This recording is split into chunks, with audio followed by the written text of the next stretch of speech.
This is the remarkable story of a girl born with teeth. Down there. We start things off many years ago where we meet the O'Keefe family. Their home sits just behind a pair of nuclear power plants.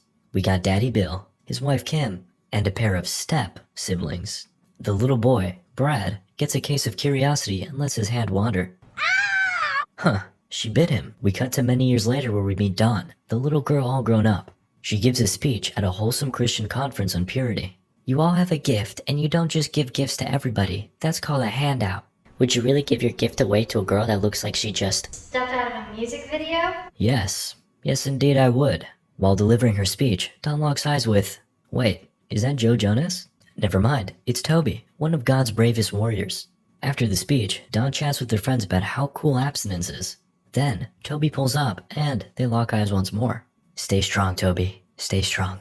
Back at home, Dawn's parents commend her resolve while a grown-up Brad blasts heavy metal in the other room. I hate this. Before going to bed, she brushes her teeth, but someone's in the shower watching her. Oh, just typical step-sibling stuff, I guess. Sometime later, we see Dawn at school where she's teased by some students. She carries on before a boy named Ryan tries to chat her up. Unfortunately, his buddy blocks him. Fun fact, this actor's name is Ashley. I thought you'd want to know that. Moving on, during class, Dawn learns about the reproductive system. We learn that while the male hardware is on full display, the female one is kept under a sticker. One student complains, but why? What's the difference between them? You'll probably never know. Ha! Got him. Dawn offers up her own take. It's because women's areas are sacred. Everyone laughs, except for Toby, who speaks up in defense. After class, Dawn and the gang head to the movie theaters. That's R-rated, but we could watch one of the PG-13 movies. No, even those have heavy makeout scenes. Well, we can't have that. The group proceeds into a kid's movie and enjoys each other's company.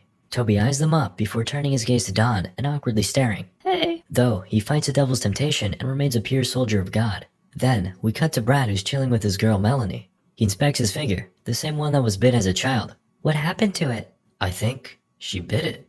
Later, the group of blessed buddies meet up again and visit a little nature spot. Ooh, look at that cave. Yeah, that's where people go to play hide the pickle. Then, Dawn and Toby get some alone time together and discuss their purity. I only touched myself once, like a year ago, but I've stayed strong since. Wow, you must be like a moderator of the NoFap subreddit. I'm glad you brought that up, actually. I am. Meanwhile, puppy play. Anyway, Dawn heads home and ends up having some thoughts about Toby.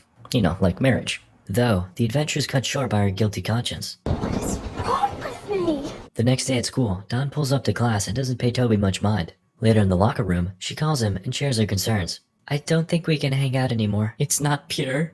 Oh, yeah, I was thinking the same, I guess. At home, Dawn overhears Brad arguing with his girlfriend Melanie. She pays him a visit and attempts to comfort him, but he makes some sussy statements. I'm your sister. Step. Naturally, Dawn is overwhelmed and runs off. In her moment of weakness, she hits up Toby and invites him to the spot from earlier. He rushes over at nearly the speed of sound in hopes of getting lucky. I brought my swimming suit. Let's go. The pair undress, and Dawn remarks that that's exactly what she imagined he'd look like. Me too. I mean, I've been imagining you too, just with less. They hop in, swim towards a rope, then share a kiss. This doesn't feel wrong at all. Toby realizes that abstinence is a scam. Though, Dawn tells him to cool his brakes. Then, they goof around this rope a little more before Dawn swims towards the forbidden cave. She climbs up on the rocks and takes a rest on what is probably a hobo's bed. Toby follows, but Dawn commands him to stay put.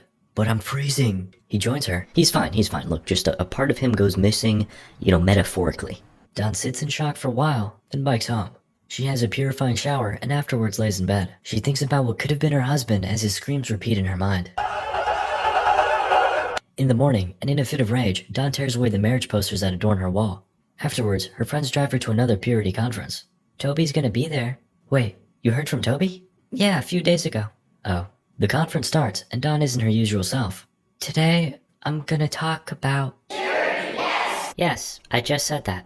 What precedes is some kind of weird fever dream. Dawn rambles on as the kids chant strange phrases. Eventually, she's escorted off the stage. Afterwards, Dawn pulls up to the after party. Capybara moment. Okay. Damn, these kids are getting down. Also, check out this music. Oh, this shit is bussin'. Anyway, Ryan slides in for a chat, then gives her a ride home. In the car, he offers to take her on a date. Dawn is taken aback. Don't you know I'm out of your league? Okay, she didn't actually say that. Anyway, he hands her a business card. But she's not Patrick Bateman, so she kinda doesn't care about business cards. Unfortunately for Ryan, she laughs it off and walks home. While he drives off, Ryan's incel rage kicks in and he decides he wants the last laugh. He drives back and angrily marches towards her door, but is greeted by a territorial Brad. Yeah, get out of here, Ashley. Then, we cut to Don back at the spot where Toby went missing. His car is still there. She swims over to the cave and... Wow, is that Mr. Krabs and a hot dog? Considering God probably doesn't like murderers, Don goes ahead and tosses her purity ring. Back at home, she carefully removes a sticker from the textbook, finally revealing the holy place that lies beneath. Okay, this looks just like mine. Seeking more answers, Don starts googling away about mutations. She finds an article about something called vagina dentata. Okay, this is getting weird. I think it's time a professional had a look. Dawn departs to a gynecologist and it's her first time. She's rather nervous, but the doctor assures her that everything will be fine. He directs her to plant her feet in the right spots and scoot down. Scoot down. Anyway, to make a long story short. This is a comedy. Dawn speeds home on her bike, but the cops are on her tail. Oh, false alarm. Then, Dawn notices what appears to be Toby's car driving off. This inspires her to check out the spot once more. Upon arrival, she finds that the police are currently there, scooping his body out of the water. Convenient timing. Immediately after, Dawn rushes home and finds her mother collapsed on the floor. Dawn calls for help, then we cut to the hospital. What the shit? She wakes up, and her dad tells her to get some rest at home. She obliges, but home is kind of a hellscape at the moment. Yeah, I think I'll pass on that. Instead, Dawn pays a visit to Ryan, who's currently doing some very important research. Mom? Nope, it's the girl of your dreams, and soon-to-be nightmares. Dawn heads in and spills the beans. I've killed someone. Maybe even 2 people. Oh, and I have... Vagina dentata. Yeah, okay, just go ahead and grab my comforting shoulder. There you go. A little later, Dawn takes a bath. A meal has to cook after all. While waiting for that to take its effect, Ryan prepares a romantic setting in his bedroom. Soon after, Dawn exits the bathroom. Where are my clothes? I feel a little dizzy. Meanwhile, Dawn's doctor can be seen in the operating room getting his fingers reattached. So, you sure you don't want to tell us how this happened? Just give me the damn laughing gas already. Dawn walks away like a badass while Ryan calls for his mommy. Then, we cut to the hospital where Dawn checks up on her mother.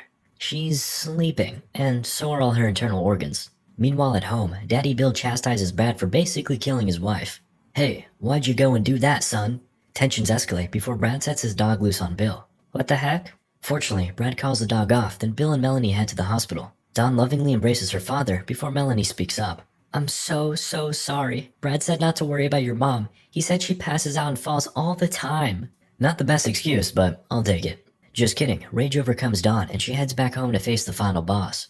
She equips her highest level gear before entering Brad's dungeon. We get this random flashback from the past, I don't know why, and then Dawn feeds the dog a really healthy snack. Dawn's journey ends with her biking out of town before hitching a ride.